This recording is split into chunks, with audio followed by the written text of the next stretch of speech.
awesome. It's kind of fun, isn't it? When you see the kind of beauty of it, all it is spirit unfolding more perspectives on itself and on its own manifestation. And that's why I said each of those little X's, in a sense, is a transcendence, a capacity to move beyond until it moves into infinity in terms of structures. And so there's a real elegance to that story. It's a good story. I like that story. And you like it too. I'm glad. It's great. It's great. It is. Could you say one thing about like sixth or seventh a little bit more? Sure. Again, the easiest way to remember those is it's not so much that when you're having a sixth person perspective, you are, going, oh, it's his person's view of his person's view of her person's view of their person's view of that person's view. It's more that these kind of units, although microgenetically, we believe that happens, that there really does kind of shoot to a capacity to do that microgenetically, moment to moment, in other words. But really what happens is kind of earlier stages are just kind of chunked together. So orange, for example, you just pick up an orange conception. As soon as we say that, there's gravitation or light is over here or it's raining outside, and so we're presuming universally that that's true and that a third-person perspective would prove it. And when we think of pluralistic notions of multiculturalism and the social construction, or I would say, co-construction of knowledge, we're automatically thinking in, fourth-person gestalts. Mm-hmm. And likewise, when we think of an integral thought, here's a really good example of what I'm talking about. If you look at the little four-quadrant diagram that we often use, and that has, in the upper left, it's prehension and sensation, impulse, image, concept, rule, etc. In the upper right is atoms, molecules, cells, neural cord, etc. Standard little four-quadrant. It's laid out there on the paper. It looks all simple. It's a little two-dimensional thing. But keep in mind that if spiral dynamics is right, and Clare Graves is right, and that in order to understand holarchy, the twist here is a holarchy, that's not understood until yellow or turquoise. Mm-hmm. So in the little four-quadrant diagram has, in its upper left, has vision logic. So that's turquoise. So if you understand what that means, then you're already using second tier. You're already using turquoise. In other words, to actually look at that four-quadrant map and understand it, you're already using a fifth-person perspective. Just looking at it. If you actually understand the nested holarchies and so on. So that's why, even when we think about and talk about some of these integral ideas, we're really just already working with these integral gestalts that we start to understand when we have a capacity for turquoise cognition. So to simply be aware of integral ideas, how they all fit together, and to start to get an understanding of where you see these integral gestalts almost intuitively arising, and you have this almost instant, not vision logic, but vision, that does understand them and understands these fifth-person integral notions and just sees them at a glance, then that's a sixth-person perspective. And I do call that, at Indigo, that's what I call vision. And not just simple vision of a intuitive type or a states type that can occur at red or orange or any of those, but this actually cognitive capacity of vision, or Bendel called it the illumined mind. And he had, his higher four levels were the higher mind, illumined mind, intuitive mind, overmind, supermind.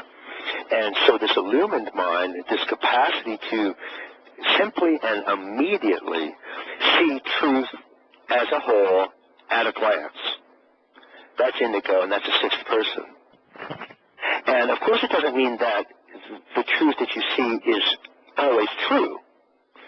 Just like you can have turquoise ideas, doesn't mean they're always right. You have to check them.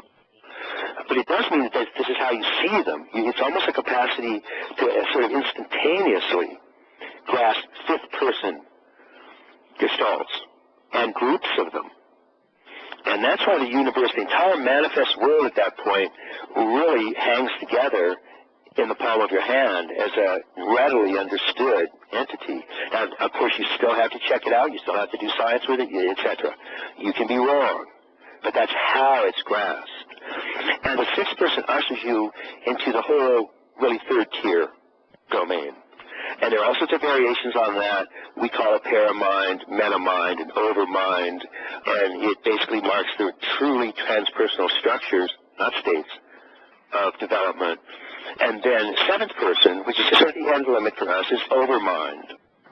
And that is simply a grasp not just of all of the gross or first tier, and not only all of second tier, but also all of third tier in the same way. It's a single glance, and for the manifest domains, it means you're seeing grosso and causal manifest domains, and at least as far as we're aware of, there are no higher realities. And so that's what we're postulating, is a gross, subtle, causal, and then there's a fully unmanifest. So it's being able to grasp those at single glances. And that's just generally how I tend to use seventh person perspective. And of course, all of this is very tentative and working our way into it, but we have developmental empirical studies all the way up to fifth person. It's very solid stuff. And the thing to really take away from this is each increase in perspective is just that, an increase in capacity to take more roles, to understand more sentient beings, to put yourself in the place of more sentient beings and hold them in your love and compassion. And it's also is a increase in freedom. As I said, it's an increase in transcendence. So there's an increase in degrees of freedom. And there are, in a sense, 7 degrees of freedom. And that also means 7 degrees of love. Because each one is an increasing, going from egocentric love to ethnocentric love, into world-centric love, into cosmocentric love, and into one taste. Wow. Do you think, like you've mentioned, cosmic karma and creativity, how these higher stages are almost completely unmanifest, like there's a little bit of, some sense of a vibration and cognition, but almost completely like open, and like the universe itself, like the way it's unfolded, it didn't necessarily have to unfold this way. It could have, if we take it back to the past, it could have unfolded in any variety of ways, and there's something like with the choosing faculty itself, like how we make, choices. Is there really a choice, or is it, it's, oh man, it's fascinating, isn't it? And, what you're talking about, what we sort of call, cosmic grooves and morphogenetic fields, in a broad sense, not just in the way Sheldrake uses them, but in the way they're generally used as morphogenetic just means development of form. And morphogenetic itself was introduced by Waddington, the great, great biologist. And so we talk about morphogenetic grooves in the cosmos, and what you're talking about is what I believe is, in a sense, the post-metaphysical way to think about these stages or levels that kind of gets us out of what just turned out to be inseparable problems with the metaphysical or the traditional way of looking at these in a Platonic sense as pre-existing structures. The great chain of being, which is sort of more or less given.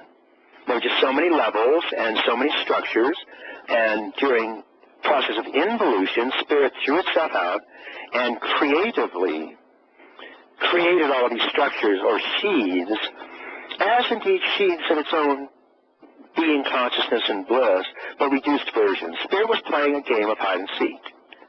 And the levels, the great chain is always tied with a theory of both Maya, which means illusion, and Leela, sport and play. It was a game.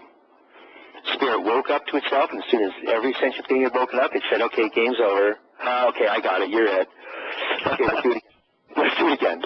So what else are you going to do? I mean, you're sitting there, you're bathed in your glory and your bliss and your awareness for gazillions of years, and at some point you say, okay, I want to play. And the only way I can really have fun is if I pretend not to be me. Because otherwise I know everything.